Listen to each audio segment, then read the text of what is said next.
கிறிஸ்துவுக்குள் பிரியமானவர்களே, இன்னைக்கு நம்ம பார்க்க போகிற வேத பகுதி சங்கீதம் 4ஆம் அதிகாரம்.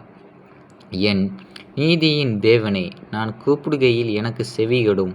நெருக்கத்தில் இருந்த எனக்கு விசாலம் உண்டாக்கினீர். எனக்கு இறங்கி என் விண்ணப்பத்தை கேட்டருளும். மனுபுத்திரனே, எதுவரைக்கும் என் மகிமையை அவமானப்படுத்தி வீணானதை விரும்பி பொய் நாடுவீர்கள்?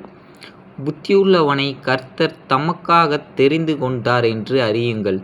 நான் கர்த்தரை நோக்கி கூப்பிடுகையில் அவர் கேட்பார். நீங்கள் கோபம் கொண்டாலும் பாவம் செய்யாதிருங்கள். உங்கள் படுக்கையில் உங்கள் இருதயத்தில் பேசிக்கொண்டு அமர்ந்திருங்கள். நீதியின் பலிகளை செலுத்தி கர்த்தர் மேல் நம்பிக்கையாய் இருங்கள். எங்களுக்கு நன்மை காண்பிப்பவர் யார் என்று சொல்லுகிறவர்கள் அநேகர். கர்த்தாவே, உம்முடைய முகத்தின் ஒளியை எங்கள் மேல் பிரகாசிக்க பண்ணும். அவர்களுக்கு தானியமும் திராட்சரசமும் பொருகியிருக்கிற காலத்தில் சந்தோஷத்தை பார்க்கிலும் அதிக சந்தோஷத்தை என் இருதயத்தில் தந்தீர். சமாதானத்தோடு படுத்து கொண்டு நித்திரை செய்வேன். கர்த்தாவே, நீர் ஒருவரை என்னை சுகமாக தங்க பண்ணுகிறீர்.